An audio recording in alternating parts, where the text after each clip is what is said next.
Ayan, magluluto ako ngayon ng native na manok. Ayan, pressure cooker natin yan para mabilis magpalambot. Ayan, magano na tayo ng cooking oil. Then, luya, gisa-gisa. Then, susunod na ay bawang, gisa-gisa.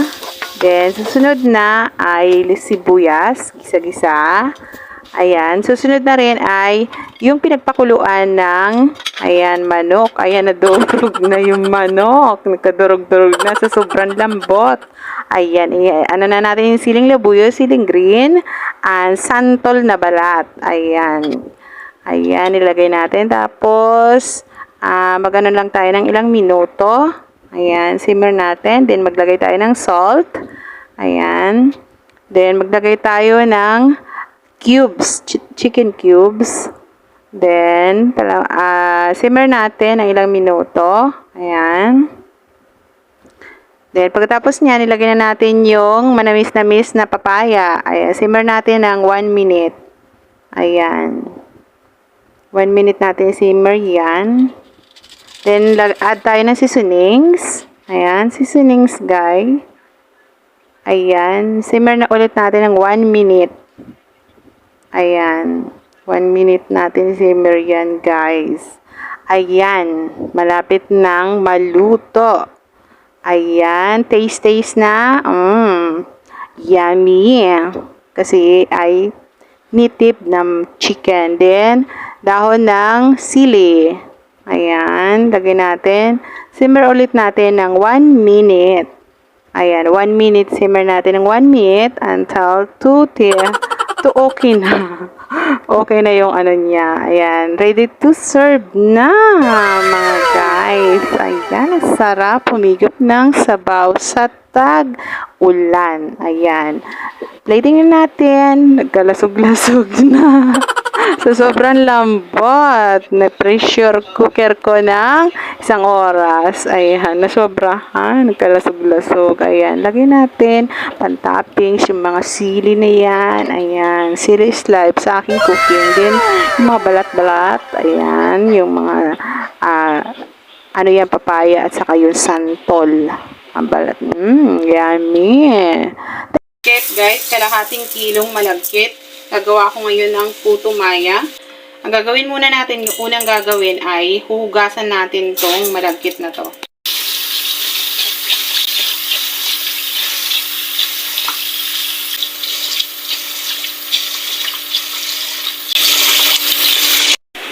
Pagkatapos hugasan yung glutinous rice ay ibababad natin siya sa tubig ng 3 hours hanggang sa lumambot yung bigas na malagkit. Ako dito ng dinikdik na luya. Nakalimutan ko na kanina. Dapat nung pinipiga ko, ilalagay ko yung luya na yan para makasama siyang mapiga doon sa aking ginagawang ano. Pero okay na yan kasi sasalain ko pa naman yan. Yung unang gata, so ilalagay natin ulit. Tapos sasalain ko na lang siya. Luya yan na dinikdik ko. Para yung smell niya, yung aroma niya is may aroma siya ng luya. Lambot na siya. After 3 hours na binabad sa tubig, alisin na natin to tapos steam na natin siya. Nag-init na rin ako sa steamer. Alis na natin yung tubig, then steam na natin siya. Guys, hindi ko siya ngayon ibababad ko siya sa hindi ko na ibababad pala, ano ko sa gata. Yung pangalawang gata na may luya. Sasalain natin yung gata kasi nilagyan ko siya ng luya. Yung gata nilagyan ko ng luya para maging mabango yung aroma ng ating gagawing puto mamaya. Ayan, haluin lang natin to. Babad sa tubig tapos inilubog natin sa gata. Then plain natin ilalagay dito. Ayan.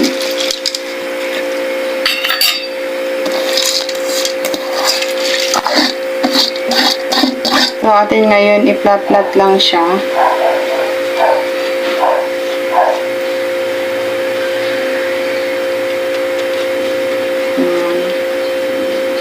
Steam natin siya ng 40 minutes hanggang sa 1 oras, hanggang sa maluto yung ating glutinous rice.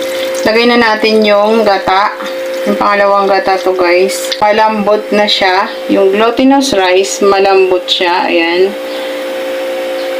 So, close lang natin to ng ganyan.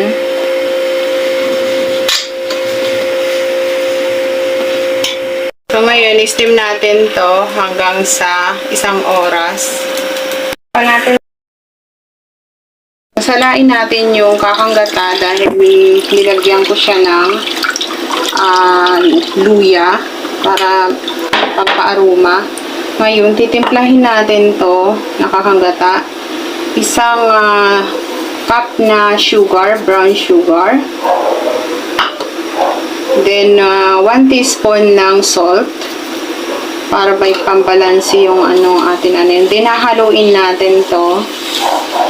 Haluin mo, mix natin hanggang sa matunaw yung ating sugar and then salt.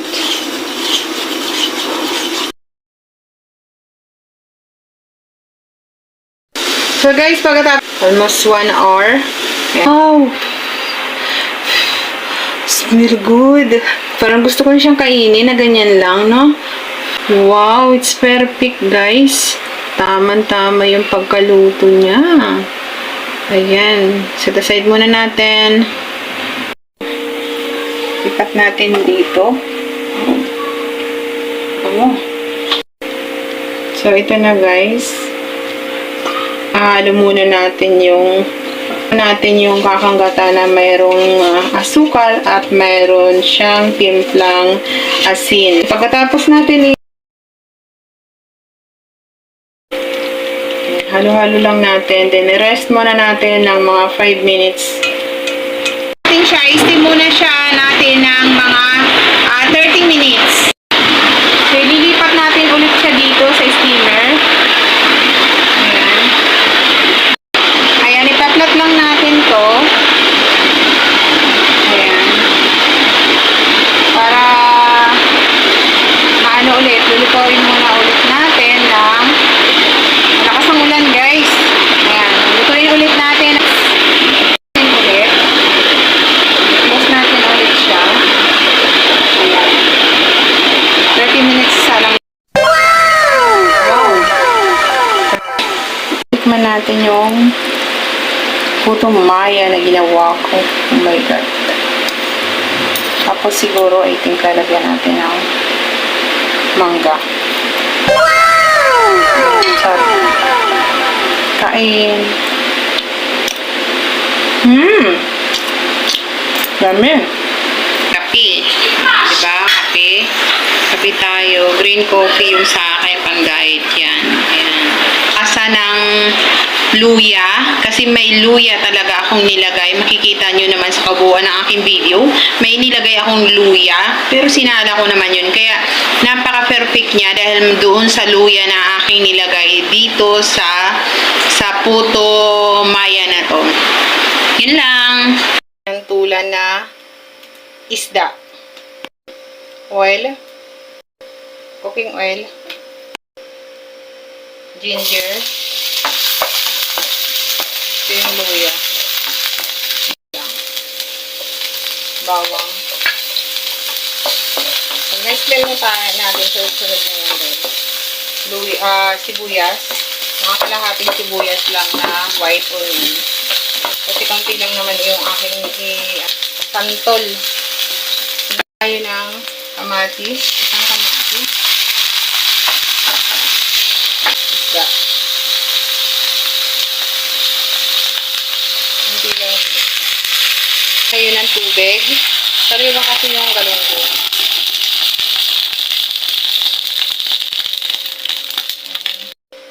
Sariwa guys yung galunggong. Hinati ko siya sa gitna. Ayan. Kaya, nag-isip ako na pwede siyang lagyan ng sabaw. Atin pinapakuluan or papakuluan, lalagay na natin yung santol na hiniwa ko ng ganyan. Ayan, hiniwa ko ng ganyan. Kasi panahon ng santol. Kumain ako ng santol kahapon. Ayan. Nang hinayang ako itapon, nag-isip ako na pati pong lagyan ko ng santol yung isda. Lagyan natin yung santol. Yan. Silbing pangpaasim ng ating isda. Pan lang natin to. Madali lang naman to lutuin. sabay na siyang maluluto. Then, takpan muna natin. Lagyan na natin pala to. Green siling labuyo natin lulutuin. Natin itong na to, bulak. Para malinis yung ating sinasagawang sinigang sinabawan na isda na may ulan-ulan ng panahon, tapos kailangan natin ng mga vitamins sa ating katawan. Kaya mas mainam kung anong panahon ng panahon ng santol ngayon. Kaysa itapon natin yung pinagbalatan natin ng santol, ay pwede natin gawing pang-asim. Wow! Diba, tipid? Lutuin yung isda, ilalagay na natin yung talong. Available lang sa akin, yung talagang mayroon ako, yun lang nilalagay ko sa aking ginagawang may satin ng talong. Sariwa kasi yung isda, kaya mas maganda kung sasabawan natin para makahigop tayo ng mainit-init na sabaw. Kasi nga panahon na ngayon ay tag-ulan. Mag-a-add na tayo ng pampalasa. Ayan, kung may patis kayo, patis. Pero ako, meron akong asin lang. Siya na lang gagawin natin. Then mag-a-add ako ngayon ng seasonings. Ayan. Pwede rin ayan, habang inaantay na natin yung ating may iba naman tayo ngayon, guys. Para healthy tayo. Ang ginamit ko na pang asim ay santol na pala. O diba, tipid. Tikman natin ngayon kung tama lang yung timpla. Tikman natin. Wow! Yummy! Wow! Una kong santol sa may sabaw na isda. Very good. Subukan nyo, guys, hindi ako nagbibiro. Hindi ako nambobola sa inyo. Ayan, seryoso ako sa aking pagluluto. Luto na to.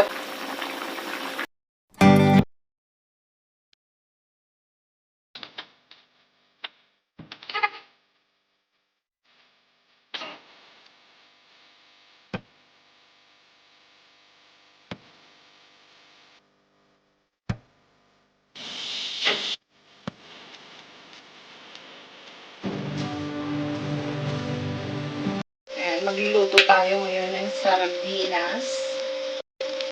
Easy lang itong gagawin ko, guys. Bawang. Yung mga iba, marami nakaka-relate dito. Iluluto niyo to, lalo na pag malapit lang maubos ang ating budget. Diba? Sibuyas, kalahati lang. White onion.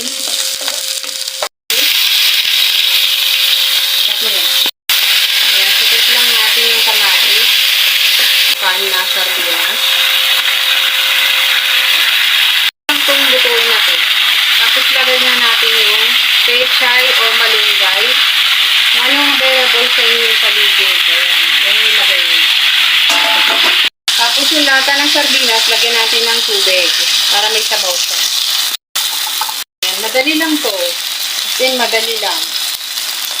Ayan. Maganda tayo ng salt or asin, or patis.